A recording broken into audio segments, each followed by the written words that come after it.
네, 반갑습니다. 도도TV의 위드파파입니다. 즐거운 주말 보내고 오셨나요? 또 다른 한 주가 시작되었네요. 활기차게 시작하시는 하루 되시기 바랍니다. 오늘 전해드릴 소식은 카니발 풀체인지의 선풍적 인기로 다시금 재조명받고 있는 팰리세이드의 의문의 위장막 사진이 포착되어 궁금증을 자아내고 있는 것인데요. 바로 이 사진입니다. 최근에 국내에서 포착된 위장막 사진이라고 하는데요. 아니, 최근 팰리세이드 캘리그래피도 나온 지 얼마 되지 않았는데 국내에 웬 위장막 팰리세이드 하실 겁니다. 도도튜브 역시 팰리세이드가 맞나? 하고 한번 확인해 봤는데요. 팰리세이드의 시그니처 디자인인 세로로 긴 주간 주행 등을 보면 팰리세이드 위장막이 맞다는 것을 알 수 있었습니다. 문제는 그릴이 북미 수출형 리미티드 그릴로 보여집니다. 그럼 북미 수출형에 다른 트림이 나오나 싶겠지만 헤드램프를 자세히 보면 헤드램프가 2구가 아닌 3구입니다. 북미 수출형은 분명 2구인데 말이죠. 그렇다는 것은 두 가지를 추측해 볼 수 있겠네요. 북미 수출형이 3구짜리로 바뀌는 무언가의 변화가 있거나 국내 내수형 팰리세이드가 그릴이 북미 수출형 리미티드로 바뀌는 변화가 있거나, 하지만 일단 국내에서 포착된 위장막으로 후자일 가능성이 높겠는데요. 그렇다면 혹시 팰리세이드 출시가 2018년 12월 11일 출시이니까요.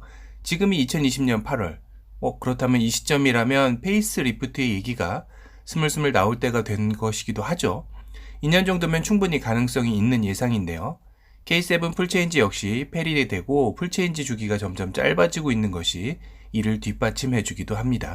현대자동차의 팰리세이드는 디젤 2.2, 가솔린 3.8 두 가지 트림으로 2018년 12월 11일에 선보였었죠. 11월 29일부터 12월 10일까지 약 2주간에 실시한 사전 계약에서 2506대의 계약 대수를 기록하며 선풍적인 인기를 끌었었습니다. 물론 지금 카니발이 35,000대의 사전 계약수로 그 기록은 깨졌지만 그 당시로서는 산타페보다 위급 체급이며 GV80도 존재하지 않는 현대 SUV에서는 최상위군에 군림하던 시절이라 더욱더 그 수치의 의미가 남달랐는데요. 지금은 현대의 볼륨 모델로 자리매김함으로써 아직도 판매되기 최소 4개월에서 6개월은 기다려야 하는 인기 모델입니다. 하지만 국내 대형 SUV 1위인 팰리세이드에도 약점은 존재했는데요. 바로 최근 자동차 업계의 친환경 기조 트렌드라면 분명 내연기관차 외에도 친환경차의 트림 부재가 아킬레스건으로 될 수 있을 거라는 생각이 들었습니다. 그 이후로는 2.2 디젤로는 팰리세이드의 큰 차체를 기동력 있게 움직이기에는 약간 아쉬움이 따르고 3.8 가솔린은 연비와 세금의 부담이 소비자들에게 구매 시 망설이게 하기에는 충분한 요소이기 때문이죠. 현재 도도튜브 역시 3.8 가솔린 2달러 정도 운행을 하고 있지만 바로 전 차종인 가스차를 운행할 때도 충전소를 자주 간다는 느낌을 받았지만 이번 팰리세이드 가솔린은 더 자주 주유소를 찾는 것 같다는 느낌이 들기도 합니다. 그만큼 계기판에 주유 바늘이 새로 주유하고 조금 움직이면 뚝뚝 떨어지는 게 느껴질 정도이니까요. 연비에 대한 부담은 정말 있는 것 같은데요. 물론 정숙함에 있어서는 200% 만족하고 타고 있습니다. 그리고 연간 세금 또한 만만치 않은 유지비가 들어가는 것은 어쩔 수가 없죠. 이를 입증이라도 하듯 소렌토 풀체인지 하이브리드도 사전 계약률이 60%가 넘을 정도로 인기가 대단했었죠. 물론 인증 실패의 아픔으로 그 인기를 지속적으로 이어가지는 못했지만 최근에 재판매를 시작했었던 부분에서 상당히 많은 구매자들이 인증 통과와 상관없이 구매를 나선 것에 대형 SUV에서 높은 연비와 저렴한 세금의 메리트는 그냥 지나칠 수 없는 유혹이나 다름없다는 생각을 했습니다. 그러다 보니 많은 팰리세이드 예비 구매자들은 왜 팰리세이드는 하이브리드 모델을 출시하지 않는지 궁금해 하실 텐데요. 가장 중요한 것은 팰리세이드의 덩치로 하이브리드 인증받는 게 현재의 기술로서는 어렵다라는 게 중론입니다. 만약 하이브리드 인증을 통과하려면 주력 엔진이 가솔린 기준 1.6, 2.0, 못해도 2.4는 되어야 하는데 이 기준이라면 팰리세이드를 끌 수 있는 힘이 부족한 게 사실이고 연비 또한 인증에 걸림돌이 되는 게 사실이기 때문이죠. 그렇다고 고배기량의 예를 들면 3.5 가솔린이나 현재 3.8 가솔린의 하이브리드를 선택한다면 이 역시 가격과 세금에서 시장성과 동떨어진 행보를 걷기에 뻔하기에 현대로서는 지금도 잘 팔리고 있는 팰리세이드의 당분간은 하이브리드라는 모험을 걸지 않을 것으로 판단이 됩니다. 그렇다면 앞서 저 위장막 모델은 하이브리드일 가능성은 좀 낮겠죠. 또 하나는 올해 4월 1일 날 깜짝 놀란 사진이 공개된 적이 있었죠.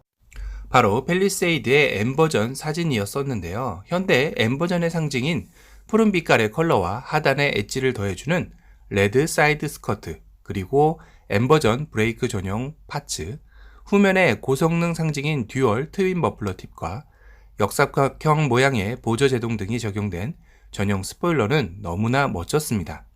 당시 노드튜브도 놀란 마음에 정말 엠버전이 나오는 줄 알고 리뷰했다가 확인을 해보니 만우절 이벤트로 현대에서 만든 작품이라는 사실에 상당히 실망하기도 했는데요. 그러고 보니 이 사진에 그릴이 북미 수출형 리미티드 그릴로 되어 있었네요. 그럼 설마 혹시 저 위장막 팰리세이드가 팰리세이드 엠버전? 하지만 여기서도 헤드램프는 2구짜리, 위장막은 3구짜리로 다릅니다. 그리고 현대가 이번 만우절만 깜짝 이벤트로 엠버전을 선보였던 것은 아니었죠. 바로 작년 만우절에는 스타렉스 엠버전도 나와서 깜짝 이벤트를 했지만 출시는 되지 않았었습니다. 그러기에 팰리세이드 엠버전 역시 출시에 이어지기에는 한 번의 이벤트성 퍼포먼스일 가능성이 높죠. 하지만 현대는 또 다른 차종에서 이미 고성능 버전인 N9 출시에 박차를 가하고 있습니다. 최근 준준형 세단의 강자인 아반떼 하이브리드 모델과 올류 아반떼 N9을 출시했는데요. 아반떼 트림의 다양화를 통해 소비자들의 구매 욕구를 자극하고 있습니다. 중형 세단의 강자였던 지금은 K5 풀체인지에 자리를 내주었지만 소나타 역시 N9이 출시될 예정이죠. 향후 기술력이 더 좋아진다면 팰리세이드의 대형 SUV에도 N9, M버전, 하이브리드 전기차도 나오지 않을까 싶습니다. 특히 현대차는 2024년까지 대형 SUV 전기차 출시 목표를 세운 만큼 팰리세이드를 기반으로 한 전기차 기대해 볼만 하겠네요. 오늘은 위장막 사진 한 장으로 여러가지 추측을 낳고 있는 팰리세이드에 대한 리뷰를 해드렸습니다. 또 다른 신차 소식으로 찾아뵙겠습니다. 지금까지 도도튜브의 위드파파였습니다. 감사합니다.